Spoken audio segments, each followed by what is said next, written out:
the FedEx transformation, and then how to think like a Fortune 500 executive. We spent 12 weeks in the spring. I co-opted a whole lot of your time back in the spring to talk about that series and see how to understand the FedEx transformation and your reaction to it.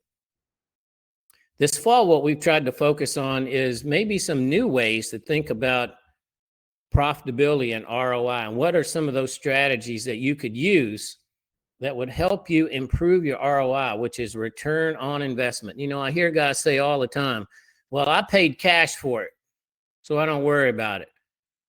Well, that's not the right way to think. What we try to do here is we try to help you think the right way. I say that a lot. And you have to see your own money as trying to achieve an ROI. You need a return on that investment. Just because you paid cash for your FedEx business does not mean you should not be interested in maximizing your ROI. Anytime you put your cash anywhere, even in your own business, you should be paying yourself a rate of return on that business. You should be making payments to yourself. I did that. I paid cash when I went in, and then I paid myself back with an interest rate. That's the right way to do it. So maximizing ROI is key. You want to get the highest possible return, particularly if you're using third-party investors' money. And a bank is essentially a third-party investor in your business. You need to achieve enough rate of return so that they don't come close that loan, right? So let's talk through, just quickly review the sessions that we've been through and why it was important to talk about those in a webinar series focused on maximizing ROI. Well, the CSPA, the new name for the contract, is extremely important for us to review that. And Alex always does a good job so that you can really understand at a detailed level what's being expected of you. Remember, I say all the time, you have a contract with a Fortune 50 company and they expect you to act like it. Well, reading the contract is key. I'm hoping that we're getting above 20% of you that have read the contract. I should have put that poll question out there. Then we talked about Wall Street and what's going on with the FedEx numbers and what is their forecast, and they missed profit targets, and the fact that they are essentially forecasting something similar to what's going on in the marketplace. Interestingly, FreightWaves this week, using their Sonar tool, which is some advanced AI tool they use to monitor a range of metrics, they have declared the great freight recession as over. But you as FedEx contractors wouldn't know that. I talked to guys today in Memphis and in Noki and other places. Noki's pretty busy. Memphis, Olive Branch, flat. Okay, and that's kind of been the story. So maybe the Great Recession is over with respect to what folks are paying for freight in the non-FedEx world, but the volumes haven't changed a lot. And we talked about motive, how to leverage that new technology, machine vision plus AI, not just to accomplish a better metric, but how to improve your ROI. That's what we're focused on. And you should really spend some time on that motive camera and understand all the things that they're doing for you to help you understand what's going on in your business. There's a lot there, and we're really excited to as we announced at the FedEx Forward Summit, that Motive and mygroundforce are co-branding together. We'll soon, probably this week, launch a landing page where you can review what we're offering together. So we're really excited about that. When we talked about a key part of being successful as a contractor, if you are going to maximize your ROI, you have to buy tires at the right way. You cannot overpay for tires, and you cannot have a program in which you neglect tires. It is fundamental, okay? Your fourth largest experience: capital, labor, fuel, and then tires, okay? And so I thought it was extremely important that we spend 2 hours in the fall series helping you understand tires. This is how they're made. This is how they work. Here's how you buy them at the most cost-effective price. Here's you can actually use retreads. You should be using retreads, recaps, whatever you want to call them, on your drive tires. Absolutely should be doing that to maximize your ROI. And we slayed a myth out there that you have to use new tires. No, you don't. Only on the steers. And then we talked with PSI International how to maximize the value of that investment you made in tires. You just spent $8,000 on a new set of tires. How do you make sure you get the maximum value for that particular investment? This is a way of thinking, right? We're going to talk about it today, the profit chain. Then we talked about entry strategies. I say a lot, you got to get in right. So we spent an hour talking with Norb Kohler on how to get in right, maybe as a new investor, or you're already a contractor and you want to grow your business. These days, the only way to grow your business is buy somebody. And I help folks with that all the time. I do a lot of consulting out there and helping people buy businesses, especially between mygroundforce customers. That's kind of my sphere of influence. But it's not hard, as many customers as we have, to move businesses around. It happens a lot, but you got to do it the right way. And then we talked last week about how to exit the business if you decide to. Look, I'm not pushing anybody out, and I'm not suggesting this is not a great business. It is. I did it. But the point is that there will be a time when you exit. And so then we wanted to help you understand you have options on the way to exit and protect the hard-earned profits that you've spent an X number of years working on. If you're Shelby Bays and you've been around since 2007, you've made a lot of money. And you want to protect that whenever you leave the business, okay? So what do we try to do at mygroundforce in general as a product, as a concept, is that we try to do all these things for you so you don't have to, okay? We help you find the best better. We help you we go do the work. We find the best tire solution. We find the best inflation TPMS solution. And we help you find the best way to get in and get out. That's what we're trying to do for you in this webinar series. And hopefully you have felt the same way, that you've learned a lot and you've learned some interesting ways to maximize your ROI. And one of the key ways to maximize your ROI is when you leave this business, whenever that is, give as little to the government as you can. You need to pay taxes. We all do. We're all citizens. That's our responsibility. But it's up to you to protect your money, and there are ways to do it. And I was happy that we were able to present that session from Kevin Bruner last week.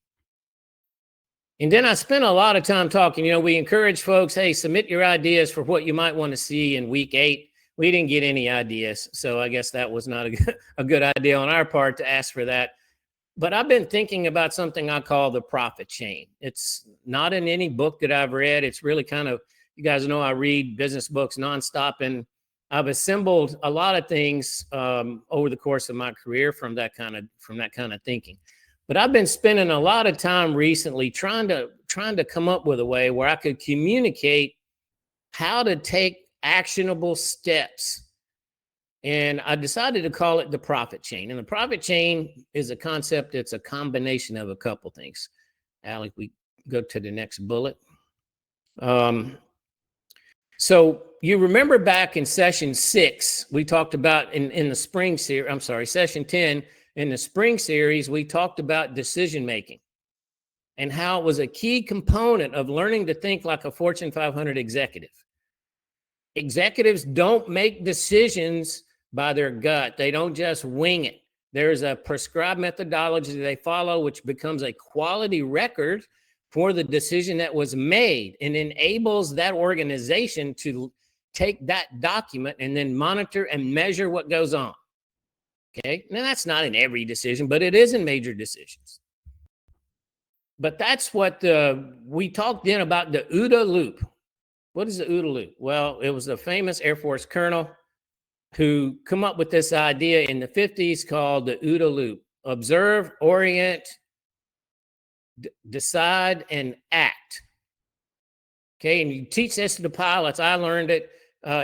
We had this saying, we're always trying to get inside the other guy's loop. In other words, you're trying to observe, orient, decide, and act faster than the enemy. That's what the concept was. But you can leverage that in business. And so the OODA loop is a great way to make decisions, and understanding velocity matters. You hear that to me all the time, but from me, velocity matters. And then I remembered back whenever I was flying planes in the Navy that we talked a lot about kill chains. And what is a kill chain? A kill chain is a series of events that have to occur in the proper order with the proper outcomes in order for you to take a definitive action against the enemy. Let's say, for instance, that you want to launch a missile. Well, first you got to know there's an enemy to launch it. So then you got to have a system that helps you find the enemy. And then you got to have then you know the enemy is going to be evading you. So then you have to have a system that helps you find an enemy who might be trying to evade you. And then once you detect him, can you target him? There's a lot of difference between knowing a guy's out there and knowing exactly where he is. And so rather than bore you with that, you can kind of understand things linked together, right? In the past, the chain was pretty long, and anymore it's getting a little bit shorter. And the goal is always to shorten the kill chain. You still got to have the important parts there, but anymore they're really using automation to shorten the kill chain. We're using AI to shorten the kill chain. The kill chain gets faster. You get inside the enemy's loop, and then you can take definitive action that might, as prescribed in your battle plan. We're going to talk about that today. So then what is the profit chain? How does OODA loop and kill chain relate to that? So I'll come up with this new idea. The profit chain is a combination of the two ideas. For me, the profit chain is the OODA loop. Notice it's a little bit different spelling. OODA now is UDA. Understand, decide, and act. That is the OODA loop that we're going to use. And so if we just do the rest of them, Allie. So then we're gonna talk about understanding. What does understand mean? Understand means before you can take action, before you can decide, you have to understand. And then before you can understand, you have to determine what are you trying to understand, and do you have command of the data? We're going to talk about that. And then once you have an understanding, not yet. Once you have an understanding, then you're going to make a decision. And the decisions that you're going to make in most cases need to be following a definitive process. Look, if you're just deciding who to put in the truck tonight, you can probably have a really fast OODA loop on that. You already understand the situation. You know you only have two choices, so you're going to pick one of them. And one of them says he's not going to do it. So now you only have one choice. Okay, well, the decision was easy. And the action is to tell the driver to be there and tell FedEx. So the OODA loop still works. It's just a lot faster when you have complete understanding of the situation. But when you don't, you need a definitive decision-making model. We talked about it in session 10 in the spring. You can watch that and see several different models that we presented. And if you're trying to take strategic action in your company, we're going to talk about that today. You want to document this decision, the way you went about it, and the outcomes. And part of that decision is going to include some monitor and measure statistics or metrics. And then it's time to act. Okay, and act is where you take this understanding that turned into a decision. You got to take that decision and act on it. And, this is where typically things go awry, right? So next slide, please. So then we're going to talk about the OODA loop that I call the profit chain. The profit chain is a combination of OODA loops, okay? So what is the profit chain? And again, this is not out of a book. This is just Tim presenting you a new concept. Hell, I might write a book on it, but I don't whenever I get time. But the point here is I'm trying to present to you a way you can think about all the things we've been talking about in the spring and here through the fall on how does this all come together to help you action what you've learned and improve the outcomes in your business, right? The only reason to be in business, in my view, is to make a profit. Okay, now lots of people might have a different opinion of that, but in my view, if I'm doing it, I'm trying to make money. Otherwise, I'm going to do something else. And that's just the way I think about it. So a profit chain, by my definition, is a defined series of actionable steps that when you execute those relentlessly, then it gives your company the best chance to operate profitably. Okay, you do not end up a profitable company by accident. This is not how it works. Okay, you don't back your way into a profit margin. And I've used this example before. In the spring and here in the fall, we talked with Matt Woodruff. And what we asked Matt to do is take us through the FedEx earnings statements. Well, part of the earnings statement is a forecast of profits. And how are they able to do that? Well, because FedEx has an internal process that they follow that if they execute all these elements, tells them what the business is going to do, what their costs are going to be, and therefore they can forecast profit. This is how it's supposed to be done. And this is how you should be doing it in your company.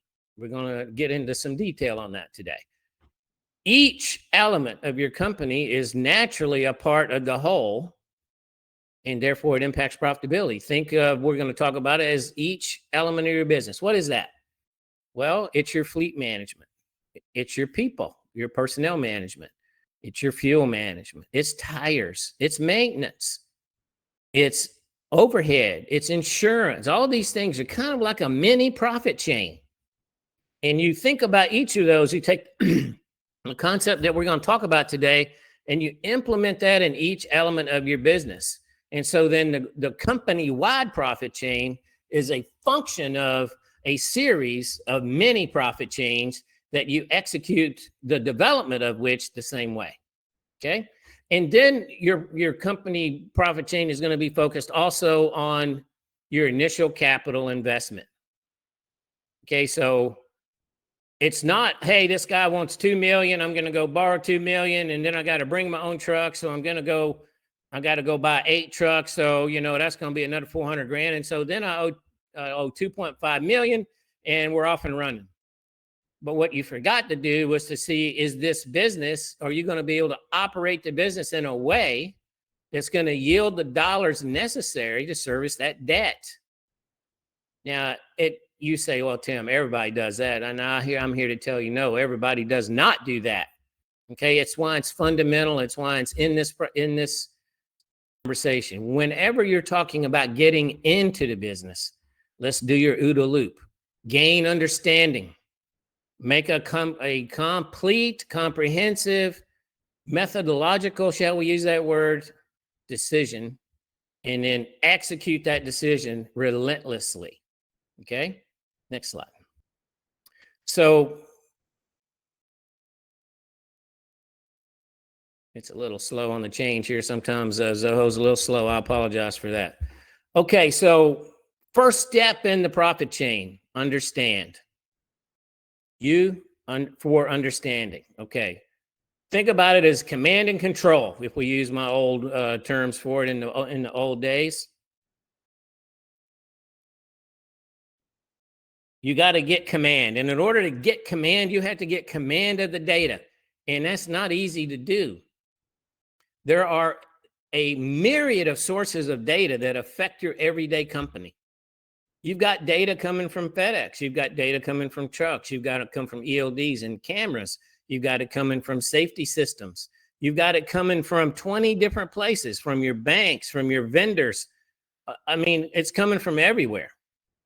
Okay. And so in order for you to truly understand what needs to happen in a particular company, if you're just starting out, you need to understand where all those sources of data are and what they're telling you. If you're already operating they're probably telling you something a little bit different. The data's changed a little bit now. Now that bank is not just telling you what they could do, they're telling you what they want you to do, what they're expecting you to do. And they measure you on that, right? If you don't get your payment in on time, they have a OODA loop of their own. Okay, so get command of the data. It's not easy. And I got a friend of mine that started up a couple weeks ago, and man, he just did not have command of the data. I had been connecting with him and coaching him along, and then he went 4 weeks and said, I'm just waiting for a date. He didn't spend any time getting ready, and then all of a sudden FedEx turned him on the next day. That's how it works for everybody, right? Turned him on, and half the things he needed, he didn't have. So you got to get command of the expectations. In order to do that, you got to get command of the data. And one way you got to find a way to add value to the data once you have it. Okay, so let's say you're already operating now and you get settlement data. Wow, that's really difficult to manage. If you've got 2 trucks or 3 trucks, that's one thing. But, some of you guys on this call got 30, 40, 50 trucks. And when I was running 50, 60 trucks, I'd have 800, 900 dispatches a week. Settlement might be 30 pages. That is a lot of data. It's really difficult to manage that. Okay. So you got to find a way to get command of that. So getting command of it in the most efficient way possible. Okay. And before mygroundforce, the way you did that was you used spreadsheets. You downloaded information from FedEx and then you put it into spreadsheets. And there's some other tools out there, but nobody gives you command of the data the way that we do. That's why we're integrated with all these folks in the partner tab on the software. It's why you see all those partners. It's why Motive is on board with us now. They came to us. They want to co-brand with us because, look, we know what we're doing and we're good at it. But we specialize. We don't pretend we know everything. We bring data in from everywhere else.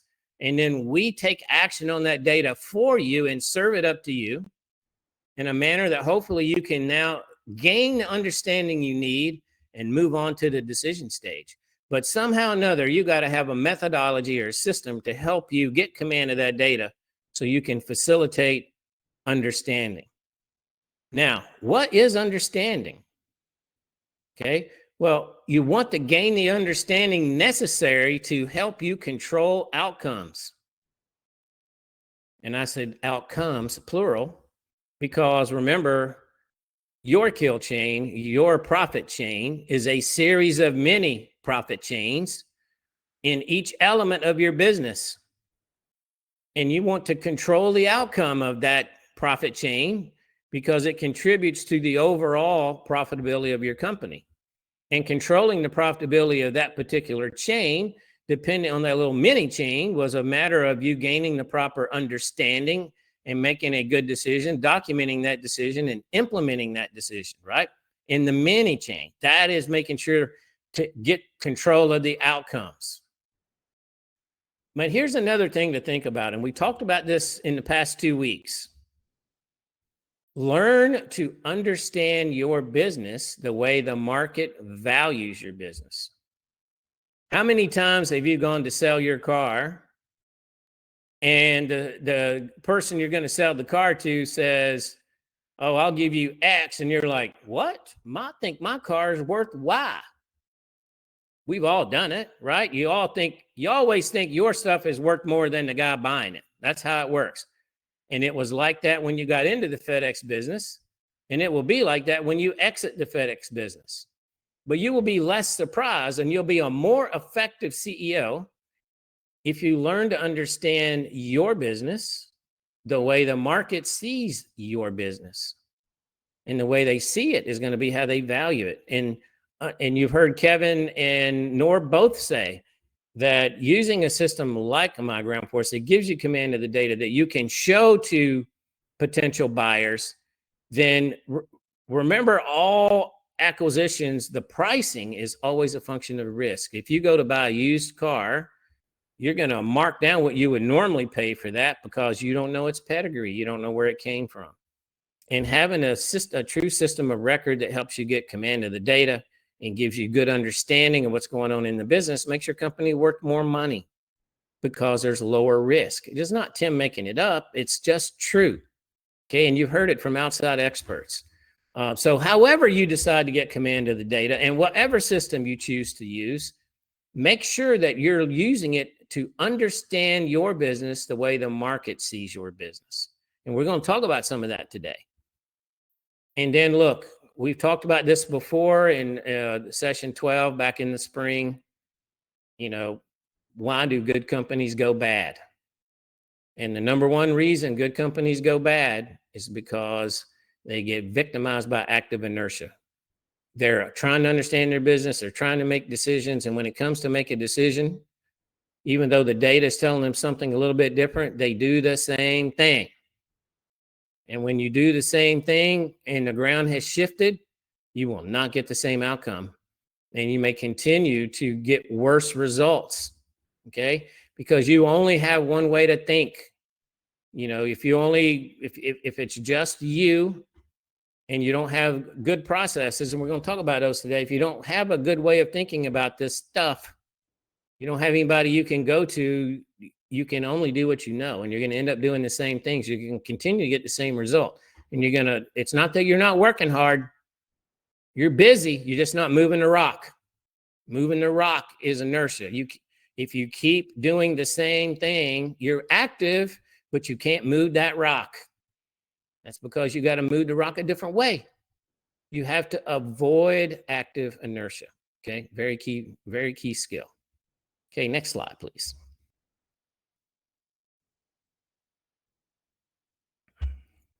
Okay, the profit chain, understanding. Here's a way, for instance, that the market sees your business.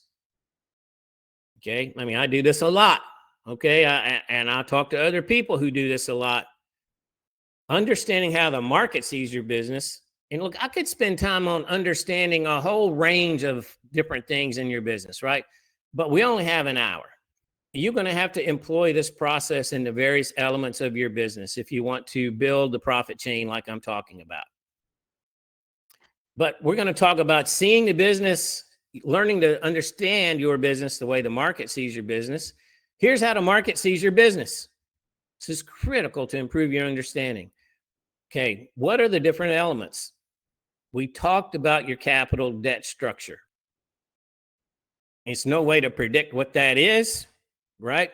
But it depends on where you are in the life cycle and what you paid to come in and where you are in paying off trucks, et cetera, et cetera. So there's not a percentage for that. But let's say here for payroll, you should be between 32 and 37%. This is before withholdings. If you're not, you're going to get devalued in the market. And I know I'm going to get phone calls and emails that say, well, I'm in here and I'm over there and I can't compete at that. And I understand the problem.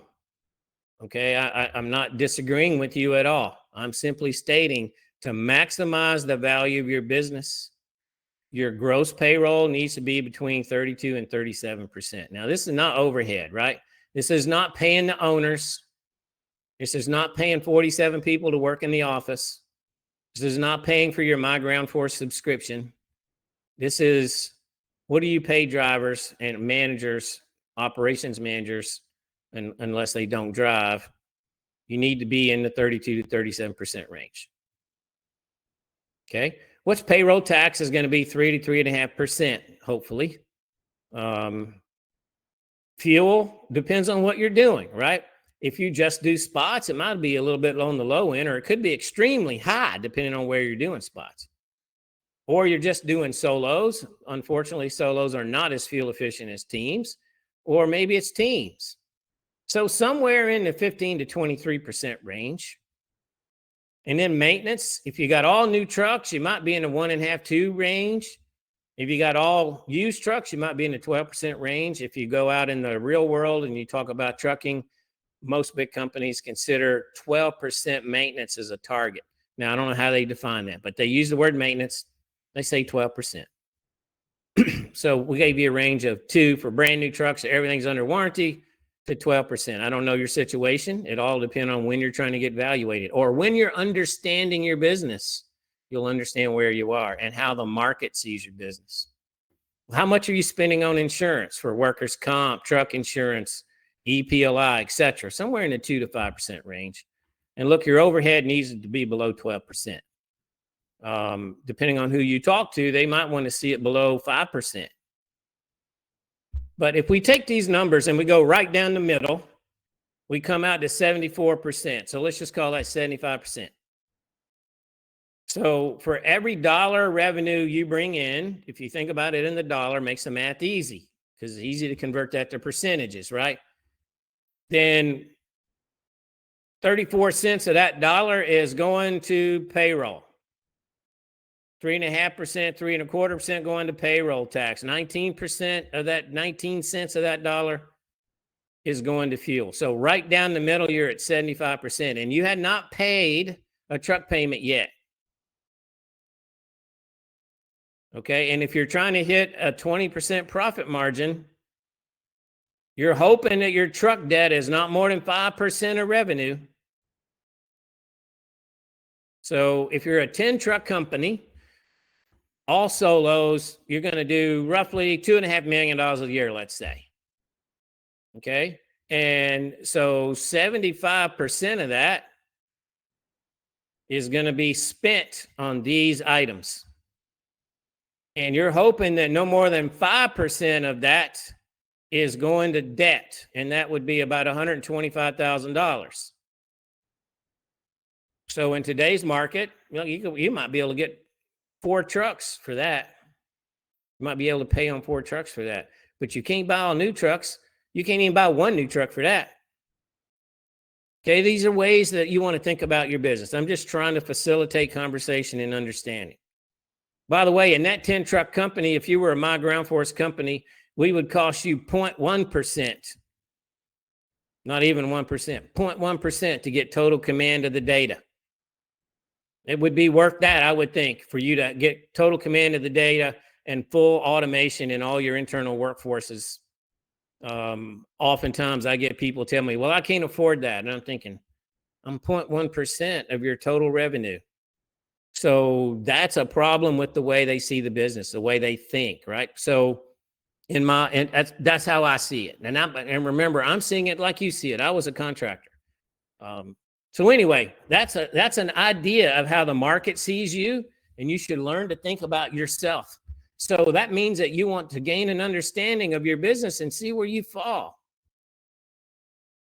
Okay. And then you might want to decide what to do. So let's go look at decide.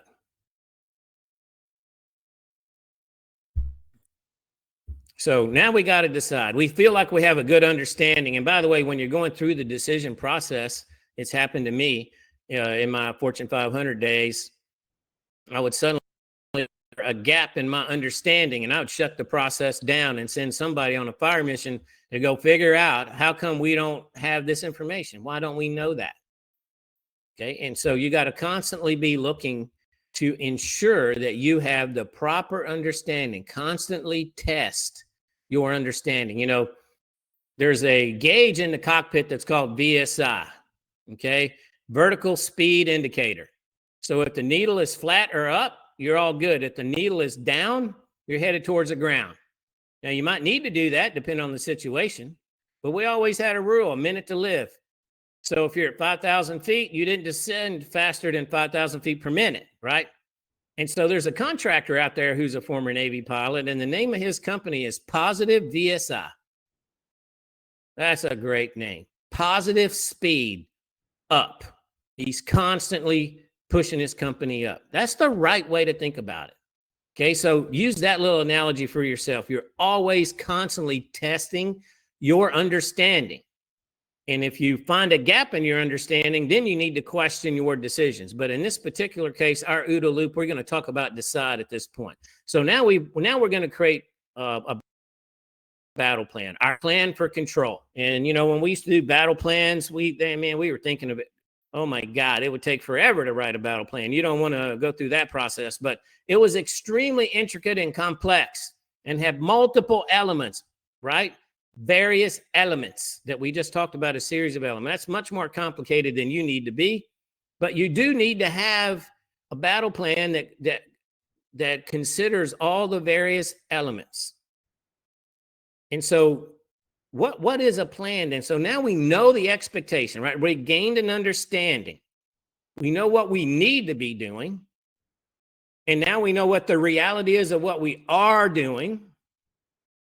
And now you need a battle plan to close a gap. Okay, gap analysis. Understand, where am I supposed to be? We just kind of told you how the market sees you, right? So you could use that as a test. That's the expectation. That's how the market sees you. Now you need to see, well, what's the reality? Does my view match, does our reality match what the market sees us as? And if not, what's your plan to close the gap? Okay, so let's assume there's a gap and you've decided to make a decision.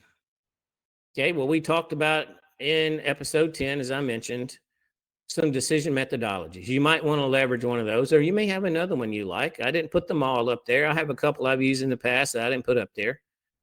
But you might have one, but use one. Okay, because now you have your whole team on the same page. We're making a decision. Here are the process steps we're going to follow. Here's the data we're using. Here's our clear understanding. And here's how we're going to measure this. Measure. We're going to analyze during this process of making decisions. Make sure you analyze your understanding. Question it, right? We talked about that. Follow the model. Create a strategy for implementation. Oh, there's that word again, strategy. Okay, let's say that you've looked at your tractor fleet and you're doing 25% in fuel, and the target is lower than that. You're a solo guy. You need to be down in the 18% range for fuel. You're like, okay, well, I'm buying all my fuel at FedEx. So the only other way to optimize my fuel surcharge is to run above 7 miles per gallon. And if you're going to do that, if you look at our fuel profitability dashboard, it'll help you decide exactly how negative are you and can you survive a change in the fuel surcharge from 7 to 7.2 or what? And then as making a move in that fleet strategy, as you gain understanding, you're going to want to buy trucks that are going to get you more than 7.2. Okay. And you're going to want to have a strategy for that. That's not a decision that you can implement today. Okay. So you want to have a comprehensive strategy. And we talked about how to build a strategy, right? And we can help you with that. We talked about how to build a vision map, and I'm going to bring that to you guys in the spring. We're going to show you an hour on vision maps. Okay, now anytime you make a decision, part of making the decision is to identify your control metrics and your implementation methodology. If you can't measure it, you can't manage it. So if you make a decision to improve your company that you can't measure, how do you know you improved your company? So metrics are a key part of it. It's all about the numbers. And what is your measurement methodology? And look, you can't be the smartest guy in the room all the time, okay? You might need to seek counsel. And there's ways to do that. There's folks available. I'm available to you. Alex Froome's available to you. There are people out there that can help you gain some understanding and leverage your way through the decision process. Okay, so once you've got your decision, you've got your battle plan together, okay, now it's time to act.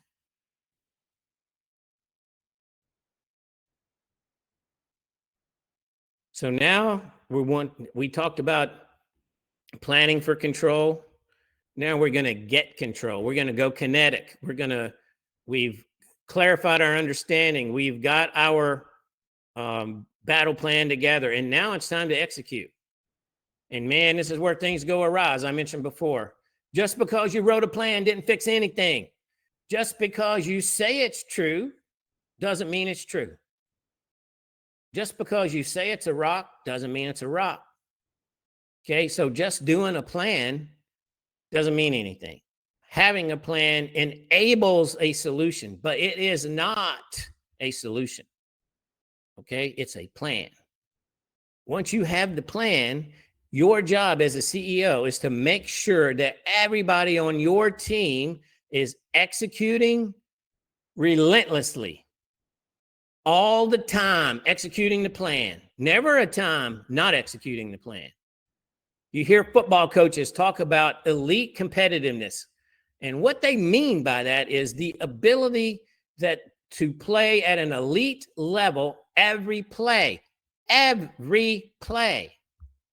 So what does that mean? Well, it doesn't mean you have to be a smarter football player necessarily, but it does mean that you also have to be in elite condition.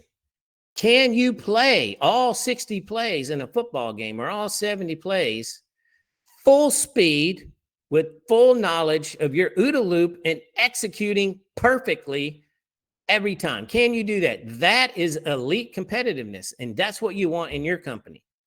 Execute at an elite level, and you're going to have to bring people along. You might even have to bring yourself along. But that's what executing at the elite level means. Everything you do is perfect all the time. Now, will you get that? No. But you certainly won't get it if you don't expect it. And you need to execute all the time. Velocity matters. Don't be standing around. Velocity matters. Velocity also changes what's going on. As soon as you start moving, things start to change. If you decide to make a move on trucks, as soon as you start that, things are going to start to change in your company. And then you want to be monitoring and measuring that. No excuses. If you're going to be profitable, if you're going to execute a profit chain, it is not by accident. It is deliberate. Profitability is a deliberate execution of the profit chain. Everything links together. And when you get to the end of the chain, you're profitable. If you only do part of the game, you might not end up in the right place. You have to know, because you're monitoring and measuring what you're doing all the time. As soon as you monitor, your monitoring process yields an outcome that's misaligned, maybe you're wandering off the path a little bit, you make an immediate adjustment. Or maybe the situation changes, your understanding becomes more clear, you clarified something through execution, that happens. Or new information came out, and that happens. And then you roll all this into your new plan, and you execute the plan relentlessly. Okay, so you achieve your objective. What do? You solidify the ground. Okay, solidify the result. So don't just reach it once. Everybody has to reach the bell every time.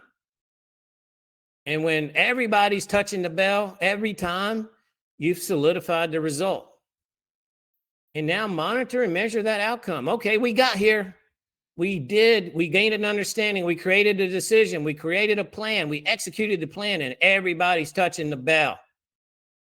Okay, well, did we achieve what we thought? Our goal was to have everybody touch the bell. That was the objective. Everybody is. So did that achieve what we wanted to get? And if not, refine the objective, go through that process, and create another OODA loop to go solve for the actual objective. This sometimes happens. It's not necessarily a bad thing. Every time you do it, you learn, you clarify how to gain understanding, right? This is what's happening. You're getting better when you do it. But if you stand still, you're not getting better. Nobody gets better standing still. Move. You're either sliding down the mountain or you're climbing. You can't stay on the side of the mountain. And then if you've achieved the objective and you've solidified the result and you measure the outcome and it gave you what you needed to hear, pat yourself on the back, pat everybody else on the back. Maybe you had some incentives as part of that effort. And then you move on to the next one. You don't stop. You got to go to the next one. There's no sleeping. There's execution. You know, I used to tell my guys, we either execute or get executed. That's how the game works. Okay, it's not fair. It's cold. It's real, though. Is FedEx considering you when they're making all these decisions out there? Nope. It's execute or get executed. Okay, if you are bronze medal 2 quarters in a row, you're going to get an OTC. It doesn't say that anywhere, but I guarantee it. It's going to happen. It's why we created the opportunity in our Fusion program to call us up for 911 service. If you are a bronze medal, you should be calling me so I can parachute a team in to help you figure out your OODA loop, get it defined for you, get you to silver. Because if you're bronze again, you're getting an OTC. That means you're in the express lane to being a former contractor. And look, the Bronze Medal Savior program, the 911 program, is not cheap, but it's cheaper than losing your house. So you have to think like that. The OODA loop matters, velocity matters. Okay? All right, next slide. So we're going to talk now about questions. We got 10 minutes left. So do we have any questions?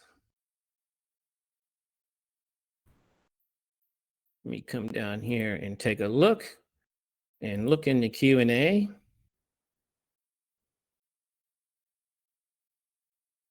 Oh, Shelby, you're right, a mygroundforce hat, but I'm going to send you a mygroundforce. Oh, can you see it? You can't see it. Oh, there it is. mygroundforce coffee cup. Awesome.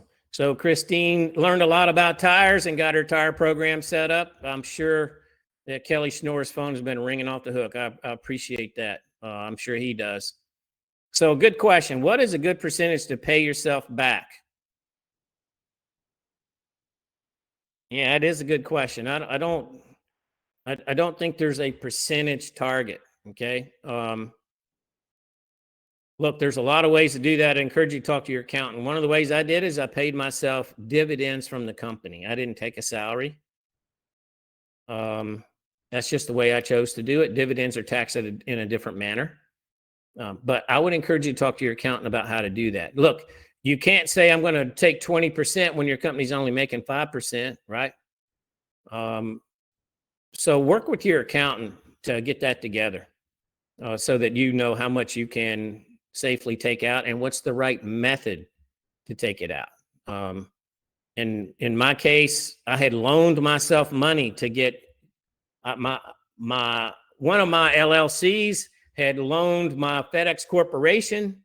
I have a huge number of LLCs, by the way, and corporations, money to buy into the FedEx business. And then that corporation paid back the LLC. Okay. And then that LLC might pay me a dividend at a lower tax rate. So there's a few ways to do that. I'm not trying to be a tax guy. Okay. So talk to your accountant, but that would be a couple of suggestions.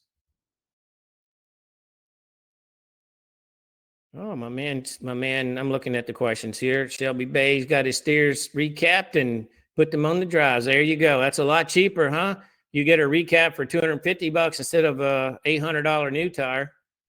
Oh, Tim's recommended reading list. We'll have to have a business session on that one, Shelby. Right now I'm reading a book on selling, and I never been to a sales training in my life, so I'm trying to learn a couple things. Oh, interest rate. Oh, so you're talking about interest rate to pay yourself back. Well, I would still talk to my accountant. You are essentially a speculative lender, right? You're not a bank. You're not the SBA. You're kind of a speculative lender. And so you can charge a higher interest rate because a speculative lender is going to expect a higher risk. And so I wouldn't hesitate. I charge myself 10%. That's what I did. So I don't think 10% is outrageous in this business if that's how you want to handle it. Let's see. Here's John Paul. So how does the mygroundforce software help? I should let Shelby talk to you, John. So what I'd like to do, John, is schedule a time to talk to you about that. But in general, what mygroundforce does is we give you command of the data. We use AI to do that. Then we use AI to analyze your data and present to you be 12 dashboards. Chuck and Shelby, you'll be happy to know we have a DEF dashboard coming. It's under test right now. It's going to be pretty awesome. Right now, if you buy fuel at FedEx, you get wholesale price, but you also get wholesale DEF, $1 a gallon usually. And if you go to, TA Petro or Pilot Flange, you might get fuel at wholesale price or pretty close. But you're not getting wholesale price on DEF. You might pay $3.50, $4 a gallon for DEF. And if that truck's burning 50 gallons a week, okay, that's $100 a week. That's $5,200 a year per truck penalty for buying fuel at that location. So what did I actually save money buying fuel here instead of FedEx? It's a reasonable question. We're going to present a dashboard to help you understand how much is DEF costing you per mile. Okay, now you can start to assemble things together. So mygroundforce does all that for you. Then we manage all your compliance. Remember back in the spring webinar series, session 7, we talked about compliance. I know my customers are compliant with the contract because we're relentlessly executing on that. We help you control all 35 compliance requirements. And a whole bunch of that is done automatically without you doing anything. We've got RoboTrax that does automatic arrival and dispatch in the system. We have scheduling with a driver app. I mean, there's no part of your company that mygroundforce does not automate.